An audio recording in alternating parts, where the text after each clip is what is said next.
It's exactly 18:00. Thank you. Well, good evening, ladies and gentlemen, and welcome to this evening's meeting of the Scrutiny and Policy Overview Committee. I'm Councillor Jones, and I am the Vice Chairman of the committee, but in Councillor Jameson's absence, I am acting as Chairman. Members and officers have their names in front of them for ease of reference, but for the benefit of the cameras and the millions who are watching us and might not be able to distinguish the names, starting with Councillor Smith, I'll ask members and officers to introduce themselves. I'm Councillor Smith. Councillor Fred Neal. Lee Ellis, Scrutiny Officer. Nikki Hooley, Democratic Services Officer. David Jones, Councillor for the West Highcliffe Ward.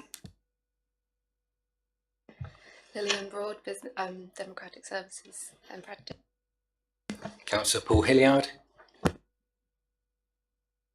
Denise Jones, Grange Ward. Councillor Abbott, Grange Ward. Thank you. In order to assist in the process this evening, I must ask everyone to ensure that mobile phones are either switched off or, because we do understand that some people have to be contactable, are switched to silent ring. We would be grateful if you would remain quiet while the meeting is in progress. I would like to remind everyone present that this meeting will be filmed by the Council and broadcast live on the internet and will be capable of repeated viewing. If you are seated in the chamber, it is possible that the cameras will capture your image. By your presence, you are deemed to consent to be filmed and to the use of those images and sound recordings for webcasting and or training purposes. As the chairman of the meeting, I can, at my discretion, terminate or suspend filming if, in my opinion, continuing to do so would prejudice the proceedings of the meeting, or if I consider that continued filming might infringe the rights of any individual or breach any statutory provision. Finally, there are no planned fire drills for this evening. If the fire alarm sounds, please evacuate the building immediately by the emergency exits, which are there and there. Right, so we now move into the agenda. Apologies for absence. Thank you, Chairman. Apologies have been received from Councillors Jameson, Councillor Grace and Councillor Watts. Thank you very much. The next item of business, as I am chairing the meeting, we need an acting vice chairman, and from the chair I propose Councillor Paul Hilliard. Do I see a seconder? That is seconded. Are there any other nominations? Councillor Hilliard, you're elected. Thank you. Declarations of interest. Are there any disclosable pecuniary interests must be declared, including any issues which may arise to a possible predetermination or bias? Are there any declarations of interest? Minutes of the previous meeting. There are 3 meetings to be discussed or to be considered.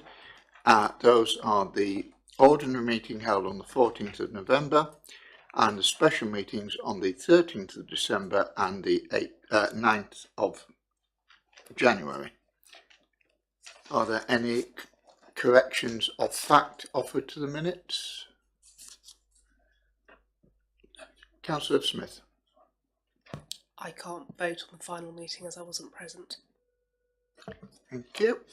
Are there any further corrections or issues? Councillor Neal, no? I was just going to propose as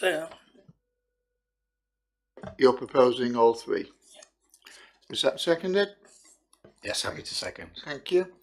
Is it your wish that I sign these sets of minutes as a true and correct record of proceedings? Thank you. All right, that is agreed.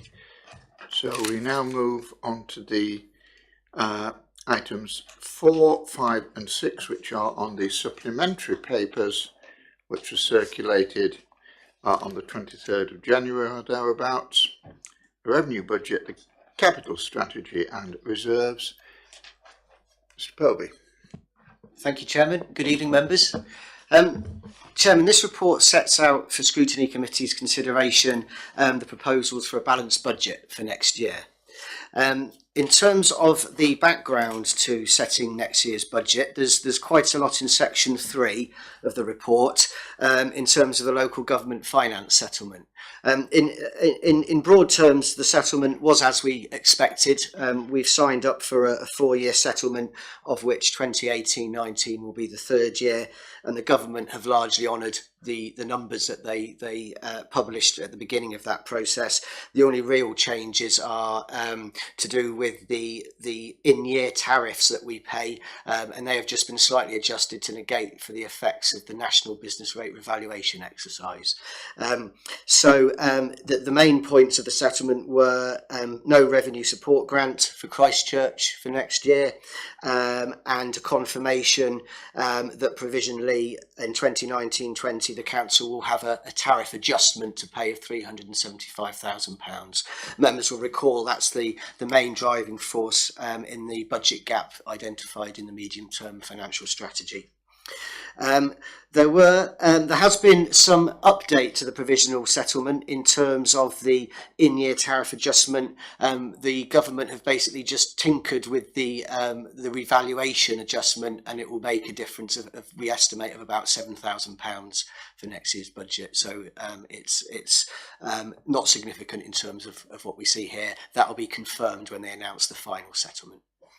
There were two things that were announced in the provisional settlement, which were things we had been anticipating to happen in 2019-20, but had not reappeared in the Queen's speech, but have now reappeared for the following year, for 2020-21.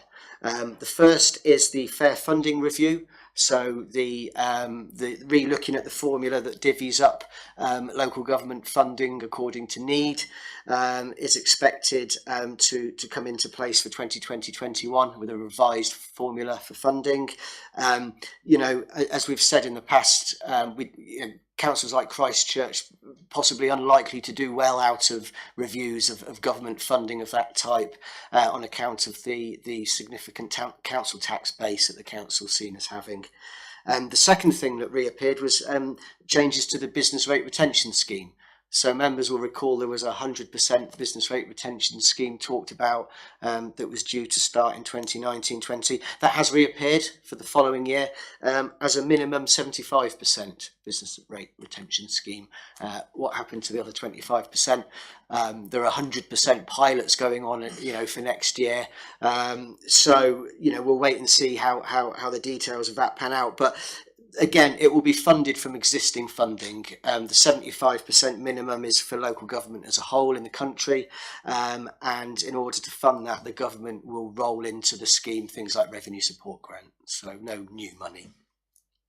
The last thing I'll just say about the background is, of course, we are waiting for the final decision from the Secretary of State on whether he's minded to support local government reorganisation. If that decision is confirmed, and if LGR does go ahead, this of course will be the last budget that Christchurch Borough Council sets. So just to put that in the background as well.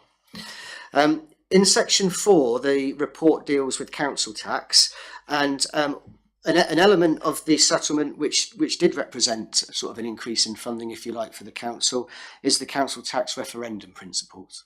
So in the past, for the current financial year, for example, the referendum principle was you can increase council tax up to 2% or £5, whichever is higher, and they've revised that to up to 3% or £5, whichever is higher. And I'll come on to the effects of that in just a second. The budget that is presented to members here is based on an increase up to the referendum limit of 2.99%.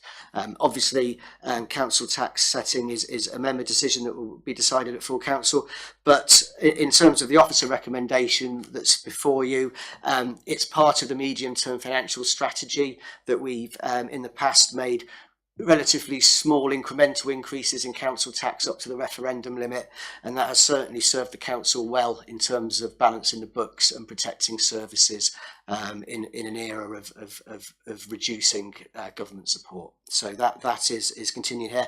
I'll just add that we've got a medium-term financial strategy budget gap identified in 2019-20. As we sit here today, we don't know for sure what the future of the council is, but the recommendation is to increase council tax so that if we have got a gap that this council needs to deal with to fund services, then that council tax base is being maintained as we go up to that date. 4.4, Chairman, has got a table of what a 2.99% council tax increase looks like. So 2.99% would be £5.83 per annum, which is 11 pence per week for a Band council taxpayer. That 11p a week for a Band D property would equate to £116,000 of council tax income for the council.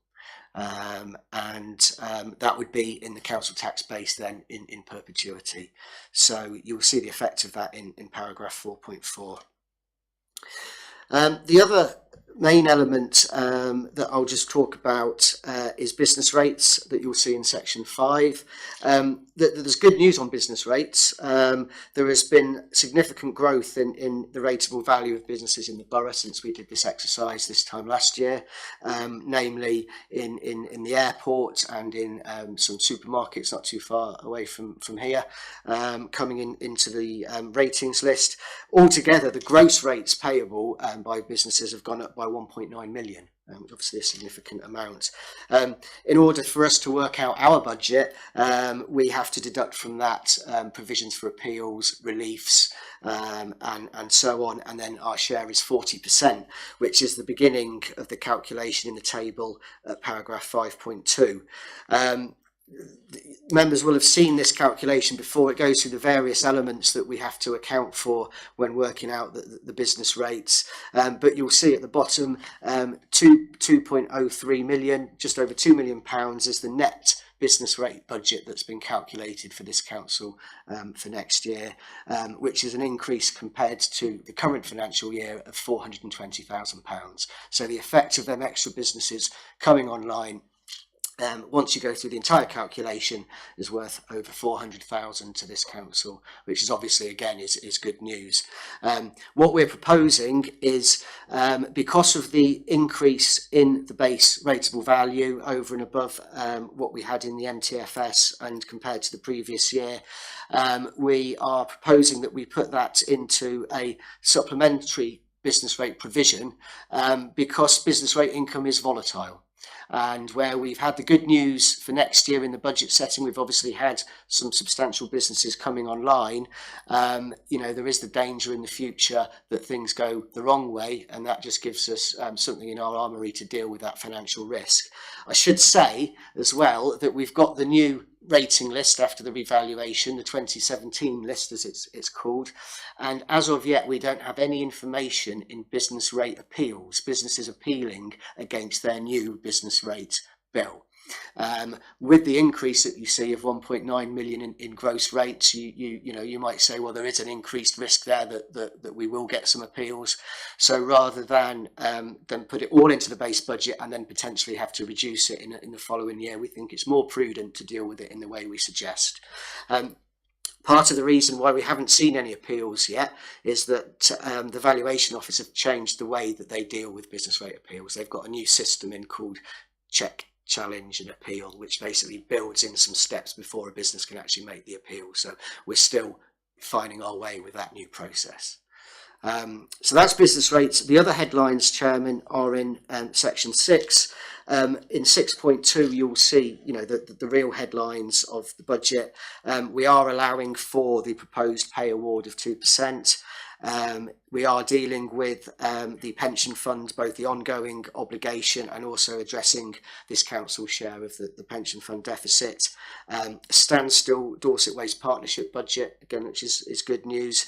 And this budget, you'll see in 6.2F, does allow for headroom of £486,000 which will be put into reserves and is available to manage future risks and is part of the medium-term financial strategy. The tables at 6.3, Chairman, give you a lot of detail of the various unders and overs that go into the budget. As you can imagine, when we review it, there's lots of things that we adjust.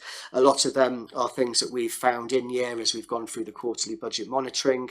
I don't propose to go through them in detail in the introduction, but obviously can answer any questions. Thank you very much. Are there any questions to the officer? Councillor Hilliard. Thank you, Chairman. Trying to think where I saw it. Yeah, so in section 5.2, there's a part for renewable energy business rates. Dan, please can you just confirm, is that relates to the solar farms or is that something more complicated? Yes, thank you, Chairman. Yeah, that is solar farms. I don't think there are any other types of renewable in the borough, and they are very good for our budget because as the planning authority that approves them, we can keep 100% of the business rates for them as opposed to the 40% share. Another argument for solar power. Are there any further questions? Councillor Mrs. Jones. Thank you, Mr. Chairman. Could I ask Mr. Poe, this is you presented this extremely well so that those of us who are not financially literate can follow. But have we taken into account anywhere in our budgetary concerns the possible cost of disaggregation with East Dorset? Because obviously with local government reorganisation we might be split asunder. Are we budgeting for any costs for this? In short, no, Chairman. There won't be any significant disaggregation costs that have been identified for the partnership. Should East and Christchurch split up, there is a exercise to do to split up the information that might be held on joint databases. Obviously, officers might go their separate ways, but any costs to do with the disaggregation will probably go into one of the two new authorities where most of the setup costs for the new authority are going to actually be funded from. But in terms of disaggregating the partnership, because they're two sovereign councils, they've got their own assets, they've got their own shares of the IT system, there won't be any significant costs, I don't think, for the disaggregation of the partnership, potentially other than officers working on the project, so officer time. Just follow up on that. When you say there won't be any significant costs, surely most of the staff are here at Christchurch in these buildings that are being renovated, and you've got a very small nucleus at East Dorset. So won't East Dorset want, if you like, some payback for what they surrendered when we moved mostly here? So, no, Chairman, I think the current situation is that East Dorset contributes to the running costs of the civic offices, about 50%, and that's only right because all of the staff are pretty much based here, as you say, apart from a small nucleus. Should the partnership split up, the payback, if you like, that East Dorset is going to be getting is, well, firstly, it would save the 150,000 that it contributes to the running cost of here, although it wouldn't obviously exist anymore. But of course, the new arrangements have allowed Firs Hill to become a surplus property and been put on the market. So, the advantage to both councils of everyone working here was a reduction in running costs. This council still owns this capital asset, and in any future negotiations, it's this council's asset, just as Firs Hill is East Dorset's, and that's why Firs Hill is in a position to market it as we speak.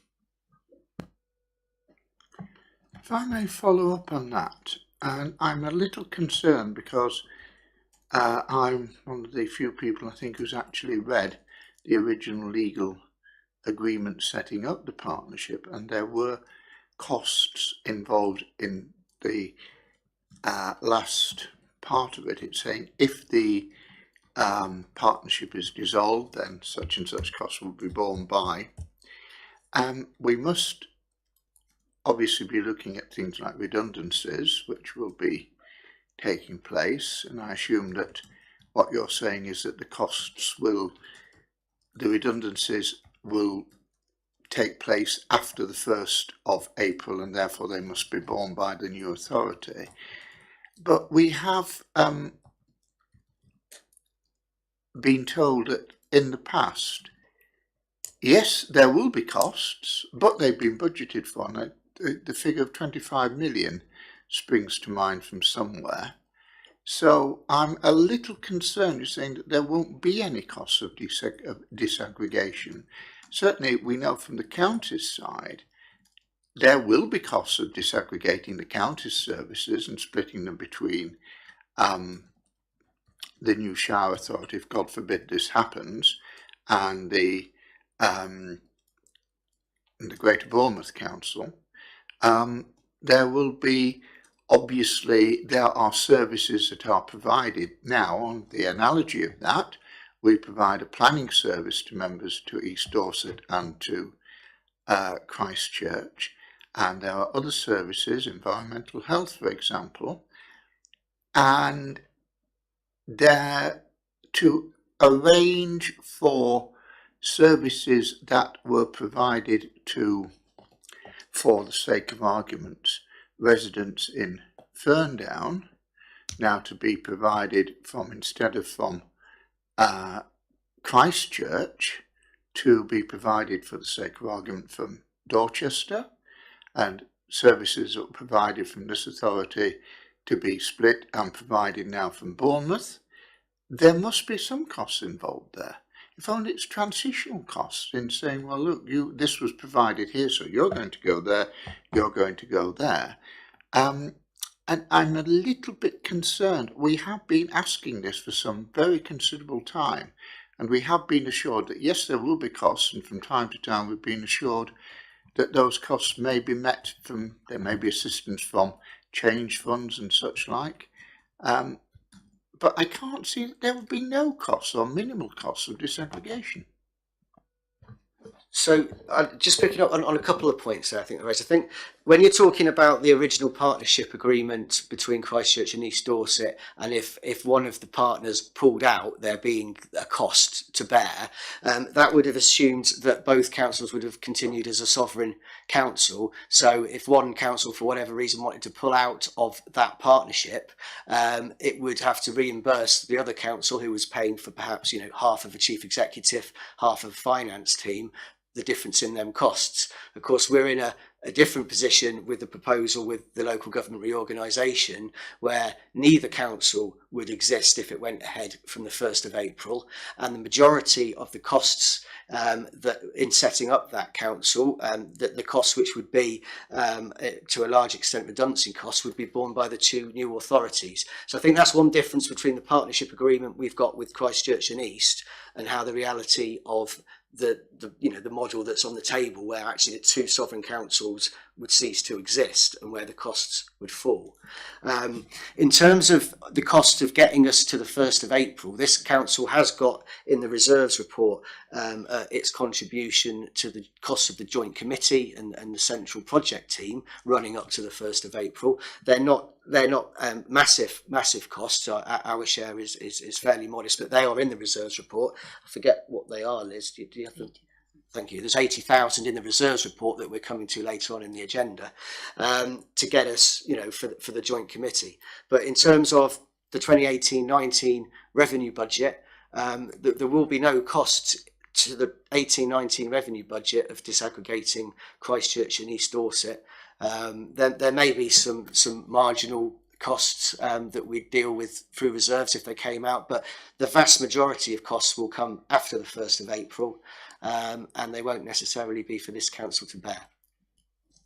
Well, two things. First of all, if this goes ahead, then they can't be for this council to bear, because of course this council won't be here. But debts and assets don't vanish. They will go, if I remember rightly, from previous reorganisations, they are passed to the successor body. And we are in this, in a totally different situation from if we had been in looking at option 2C, where we would be just passing all the things to one body, whereas the new Shire Authority would be the successor council. Now, the split will have to come, and it will have to come between one successor council, the Shire Authority, and the Greater Bournemouth Council, and there will be costs. Now, it is true that they won't impact on this council, and they won't impact while this council is still in existence, but the costs will be there, and nobody, it's part of the smoke and mirrors that, in my opinion, have shrouded this from the beginning.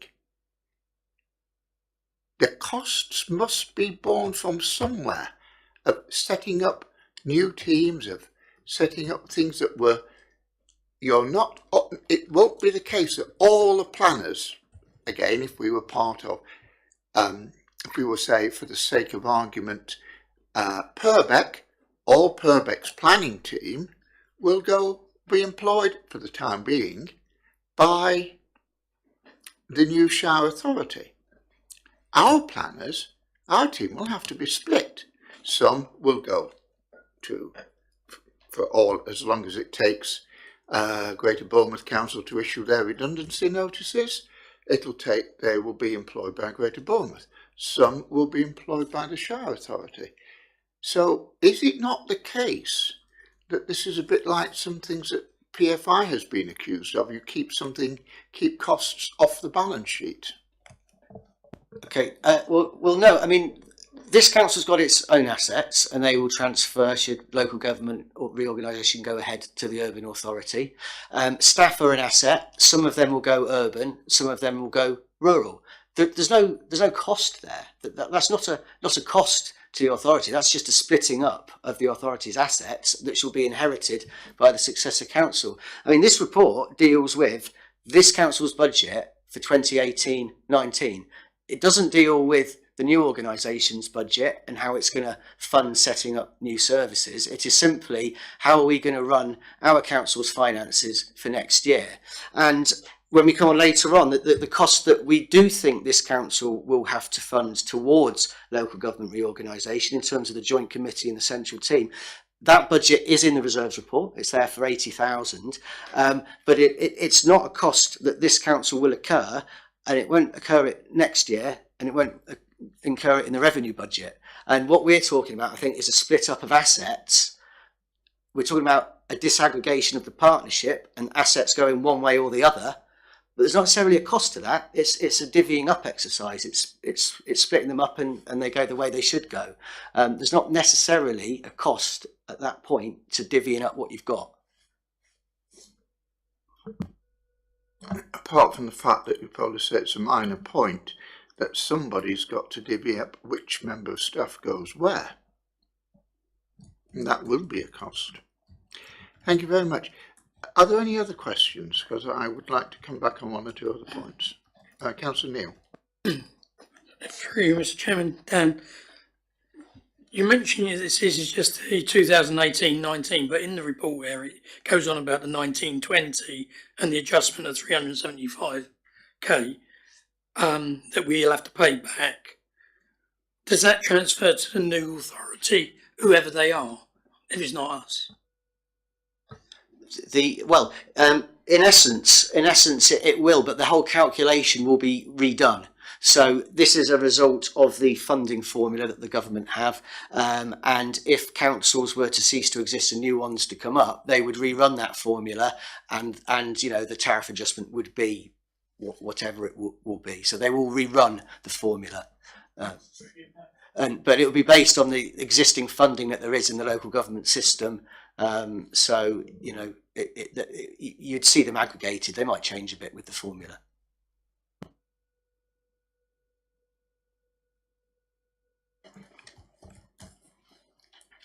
May I ask one or two questions at this point. We are now recommending, or you're suggesting that we recommend a council tax increase, and I take the point that it is indeed prudent, and it's one of the reasons why the exercise that we've just been discussing is going forward, because two authorities not a million miles to the west of here have not increased their council tax when they should have done, and we are a prudent authority and we have done. And if this council were continuing, and at the moment we must take the situation as it is, and therefore I would be inclined to support that. But if, for example, this is to be approved by full council, I think on the 20-something of February, if by that time the Secretary of State has announced that we are going to be handed over to Greater Bournemouth, council could take another decision, could it not? Well, indeed, council could take whatever decision it saw fit, but it wouldn't change the officer recommendation to members is that we increase our council tax base, because, you know, whatever authority it is that provides essential services to the residents of Christchurch on the 1st of April 2019, whether that's Christchurch or a Bournemouth Christchurch Pool authority, they're going to need as much council tax income in their base budget to provide them services, you know, as possible. So from our point of view, it is a member decision, but it wouldn't change the officer recommendation. I accept that, but it may be, of course, that if the likely composition of the new authority were such that it might be felt that their decisions, and I use that very carefully, noting the subjunctive it might be, which is a conditional, I'm not saying it would be, possibly expenditure not in the interests of Christchurch, council may decide that, take a political decision, that it would rather that our assets were spent in Christchurch while we've got them, and that the members, that the residents of Christchurch should benefit from that, rather than the goodies be handed over to the new authority. Bearing in mind, of course, that the duty to cooperate doesn't come into force until the order is passed by Parliament, which cannot be for 40 days, 40 working days, as I understand it, after it's laid. Yes, Chairman, and indeed, this is the council tax for 2018-19. So this is council tax that this council will use to provide services to residents in 2018-19. Thank you very much. Are there any further comments? So no further comments. We move into debate, and there are two recommendations set out as A and B on page 3 of agenda item 4, that the council tax be based on the project requirement of £4,005,949, and that is based on a 2.99% increase in council tax and the key assumptions and provisions made in the budget as set out in section 6 of the report. And the second recommendation is that the section 151 officer provides council with a schedule for setting out each category of dwelling subject to the above, and the account of the precepts to be levied by the county council, the police and crime commissioner, the Wiltshire Fire and Rescue, and the towns and parishes. Well, there is only two parishes once these have been determined. So I think there's a little bit of East Dorset coming in there. Do we have any debate on this issue, please? Councillor Neil. I'm not sure, because it's including the Police and Crime Commissioner, you're aware that today they announced that there was a £12 increase in the precept. I'm aware of that, but unfortunately it is a precept and we can't do anything about that. That's the thing about a precept. My point really wasn't so much about the precept, but it is an added cost to our residents. It is indeed, and obviously when the next Police and Crime Commissioner elections roll around, residents will have to decide whether they've got value for money. Is there any further debate? Councillor Hilliard.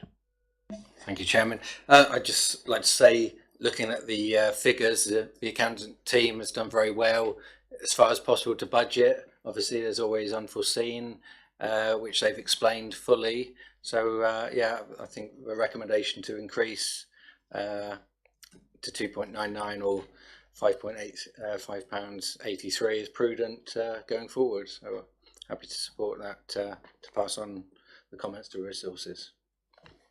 Thank you. That is a proposal for approval as set out. Is that seconded? That is seconded. I'd like to suggest that we can add a new item, or new point here, or it can't be an extra recommendation because we'll be doing it, but I think we should minute our thanks to the officers for all the hard work that has gone into this, and also for the very clear explanation. I have sat here now for 19 years, so I've heard 19 of these, and I have to say, Mr. Povey, that yours is one of the clearest and most interesting explanations and presentations that certainly I have heard. Is that agreed by the committee? Yes. One of the points that I would make, of course, it is for council to decide, and it is for council to make its own judgment on this. Other things being equal, this is a very good recommendation, but it is to be noted that it is only a recommendation. We're not approving anything, and it is for council, first of all for Resources Committee, and then for council to make the final verdict. And as I said, other things may change in the meantime, and the parameters may shift, and therefore the political decision may not be in line with your recommendation, but that we accept that you provided us with a solid recommendation, and that is very reasonable. Mr. Milner.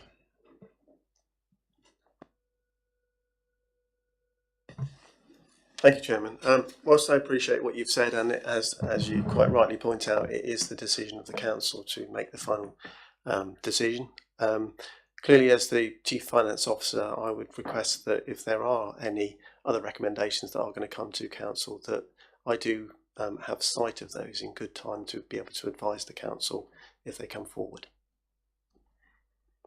Unfortunately, Mr. Milner, mind reading is not one of my many skills, and I cannot say what any other member may bring forward, but should I be aware of them and should they come up for discussion, I will certainly ensure that any suggestion is passed during good time.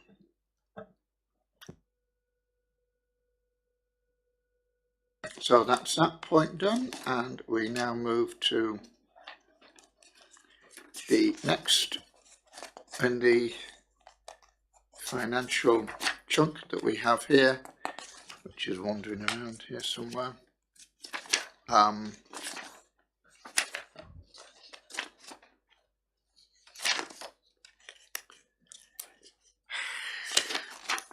Which is item 5, the Resources Committee, that we recommend to the Resources Committee that the capital programme as set out in Appendix 1 to this report is approved. Mr. Povey again. Ms. Walker. Thank you, Chairman. Good evening, members. Yes, as Chairman's just said, this report sets out for Scrutiny and Policy Overview Committee's consideration and comment to Resources Committee the proposed capital programme for the next 5 years. That's 2018-19 to 2022-23. If I could refer you straight to section 3, this covers the capital resources that are currently available to the council. So as part of the capital strategy, the council has accumulated £6.4 million of capital resources. These are summarised in the table at 3.1, reports of the various sources in there totaling the 6.4 million. A further 670,000 is profiled to be received in the following financial year in 2018-19. And this relates to partially to the new homes bonus and partially to a third-party contribution towards the Highcliffe Castle Zigzag scheme. So this is the Dorset Coastal Communities scheme. Just to confirm that contributions from the new homes bonus have not been factored in after 2018-19, and this is consistent with the previous capital programme that's been approved by members, and it's all around reflecting the concerns about the sustainability of this funding. One point just to clarify on the capital resources is that whilst the exchange of contracts has occurred on the Bargate site, completion of the sale will take some time. Therefore, the anticipated capital receipt is not included in these figures at this time. Section 4 covers the proposed capital programme. So this actually totals £6.9 million, and it's set out in detail at Appendix 1. There have been some variations since last reported to resources in December, and these are set out in the table at 4.1. Just list those down there. The table at 4.3 illustrates the anticipated profile of capital receipts and expenditure over the 5 years. And this shows two things. The first is that if the capital programme is approved, the uncommitted capital funds available to the council amounts to only 151,000. The second thing that you'll see is that the majority of the programme spend is actually profiled for 2017 and 2018-19, 2017-18 and 2018-19. If local government reorganisation does go ahead, the ambition would be to complete or commit as much of this as possible, and this should ensure that the vast majority of the council's capital resources are spent in Christchurch. I wasn't proposing to go into any more of the detail, but very happy to take any questions. Thank you very much. Are there any questions? Councillor Hilliard. Thank you, Chairman. On the point about the pit site or the Bargates, do we have an indication of the amount, and would that cover our car park refiguration works? Thank you. I'm afraid I don't have that information. I'm not sure if my colleague does.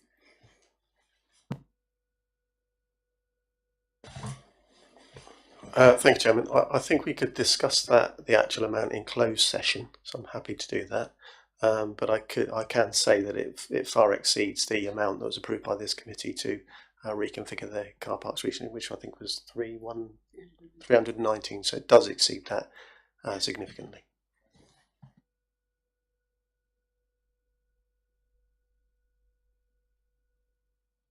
It is normal, I think, that we would transact the public business first and then go into closed session, because certainly now it is possible to turn the system off, but I'm not sure whether it's quite that simple to restart it. Is it your wish that at the end that we defer this item to the end of the meeting? Councillor Hilliard, no? No. Thank you. I just thought that there's obviously the story about the sale being going through was in the public domain, the Echo and other press. So I thought it might be near to disclosure, but that's fine. Thank you. Can I ask at this point? I think all of us who have been involved in house sales or property sales know there's many a slip between an expression of yes, we're going to do this, and the actual and not just the exchange of contracts, the completion of the sale. Are we? At what point are we actually at now on that? I think we've exchanged contracts. Yes, Chairman, that's correct. So unless there's something horribly unforeseen, that should now be going through. Yes, I think it'd be subject to planning and the conditions around that. But I understand there's been extensive pre-planning discussions So my expectation is that, you know, there will be some ups and downs and through that process, but the expectation is that will hopefully progress at haste, and we can actually then get to completion. Are there any further questions to the officers on this capital point? Okay, as there are no further questions, can we move into the debate on item 5 and the recommendations there, which the to approve the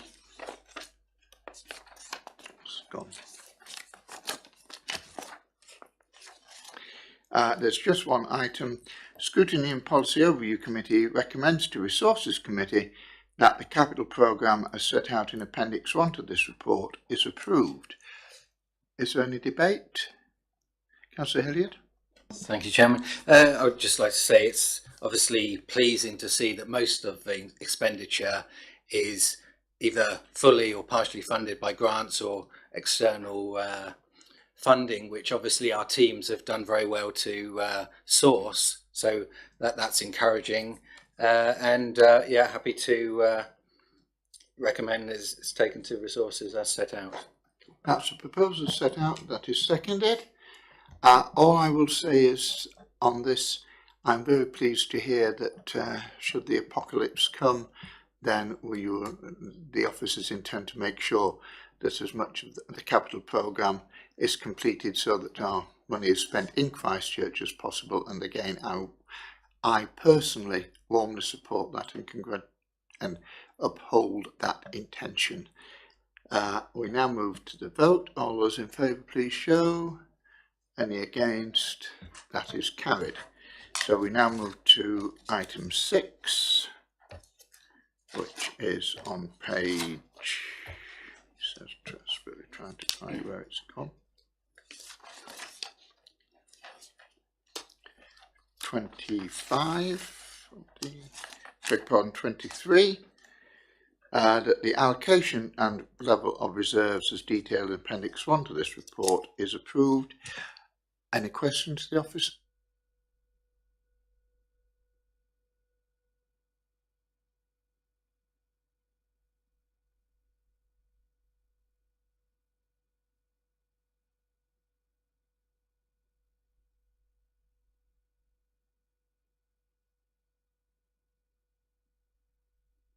All those in favour, please show. Thank you very much. That is carried. Thank you very much for your contributions.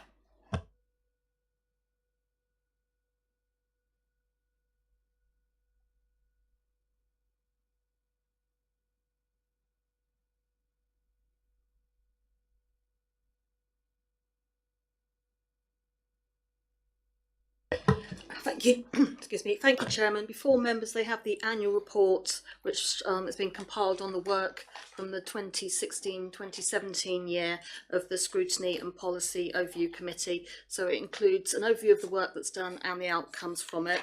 This report will also then be available on Dorset for You, along with previous year's reports. I don't intend to go through this report. However, if members have any questions, I'll be more than happy to answer them. Thank you.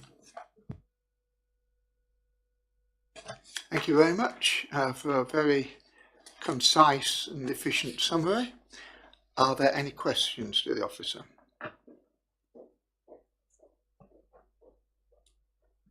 Is there any debate? Well, what I should say is that I have sat on Scrutiny Committee since it was created, and I think 2001, and to my mind the key thing about scrutiny is that scrutiny asks the questions, and in this year in particular, 2016 to 17, I believe that we showed very, very clearly that we were not the tool of the executive, that we asked a lot of awkward questions, and that we were able to, I think, in many ways influence the direction of the council. Certainly in we were the committee that first raised concerns about what has become known as the Future Dorset proposal. In particular, we raised concerns that the intangible costs were not being considered, that all was being looked at was a monetary cost, and I know that many of our members were not happy, and this has still gone on, that they are not happy that the figures for the financial work did actually reflect the costs and benefits of the proposal. What I think Scrutiny was able to show very clearly was that the intangible costs and benefits were very, very much against the suggestion of two unitary authorities, and particularly of a merger into a Greater Bournemouth Council. Scrutiny, I think, was very well served by its chairman and vice chairman last year. The chairman is unfortunately still unwell, and Councillor Dedman has moved on to other pastures, but we have many familiar faces round the table, and I think Scrutiny, certainly the work of Scrutiny Committee in the last year had a major effect on the direction of the council, which changed dramatically, as members will recall, first of all in January of 2017 and then in March. So I'd like to congratulate the Scrutiny Officer on a very, very thorough report, which does show what we have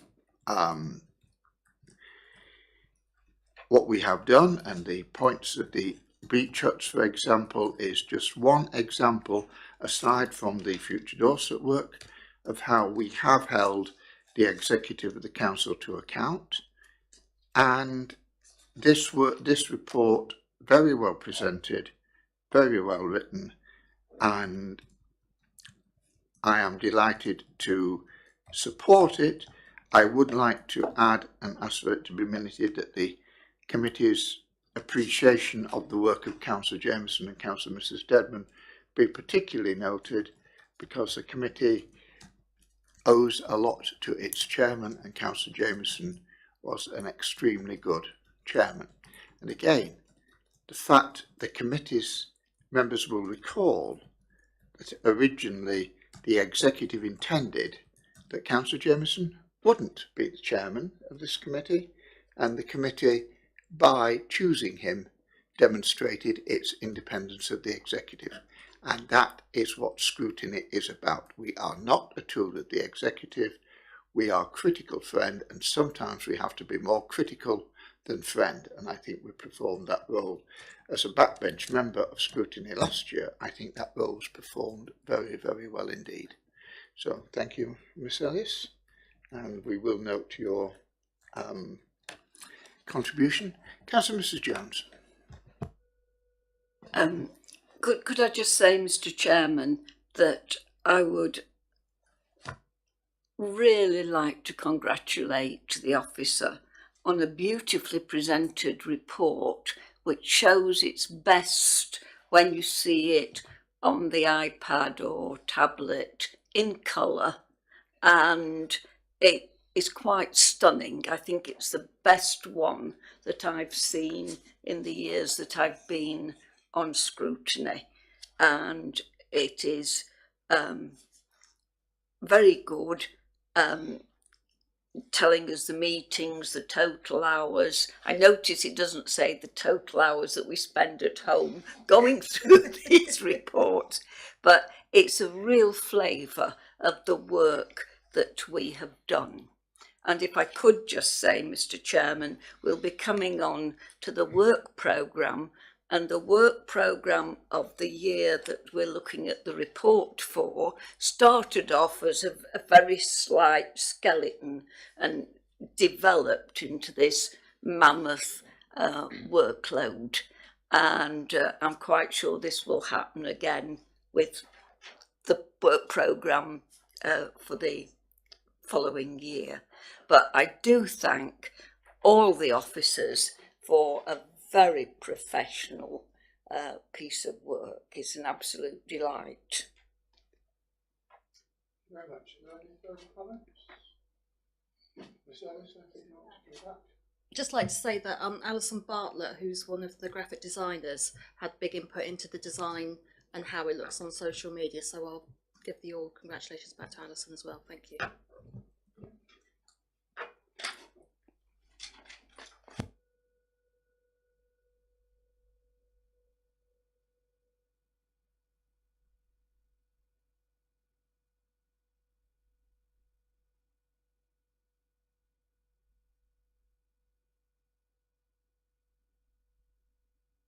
Thank you. We can actually take an action and approve the report. We don't have to refer it to anybody. Do I see a proposal? That is proposed. Is a seconder? That is seconded. Is there any opposition? All those in favour, please show. That is. Thank you. So we now move on to, on the subject of work programmes, we move to work programme.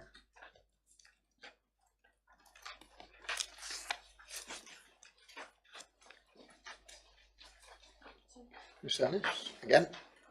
Just to update members, we also have 2 additional special meetings of scrutiny to be added onto the work programme, and this is with the agreement of the chairman. We've got one on the 1st of February and one on the 13th of February, and that's to look at the minutes from the Bournemouth, Christchurch and Poole area committee. So just to confirm that one with you. And then in addition we have a outside body report from Councillor Hilliard. I don't know if he wants to speak on it or add anything to it.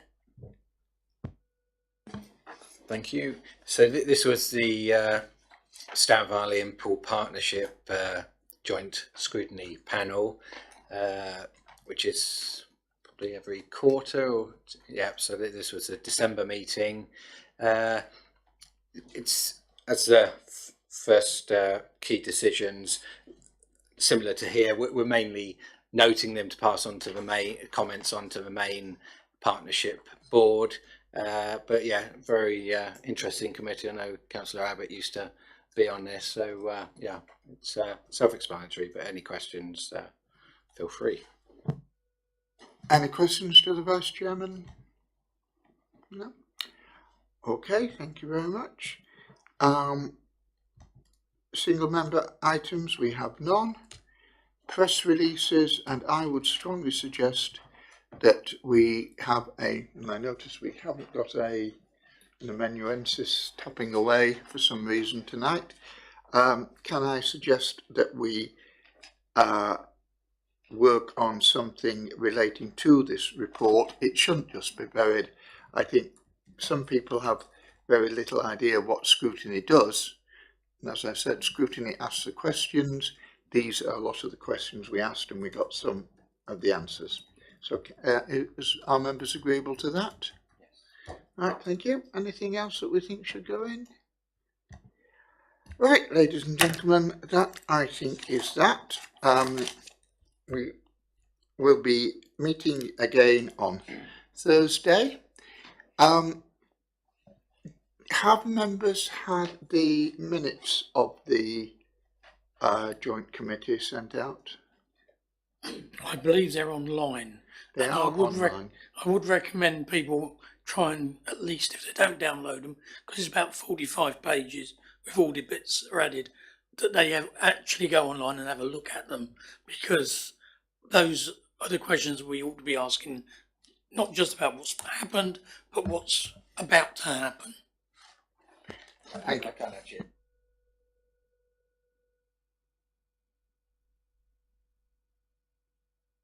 Thank you very much. Sorry, Chairman, I just say the minutes did go out with the agenda for the last meeting. So that the next meeting is the one to be dealt with on the 13th. So there will be the minutes of the previous meeting, but not the one that's been held, I think, tomorrow.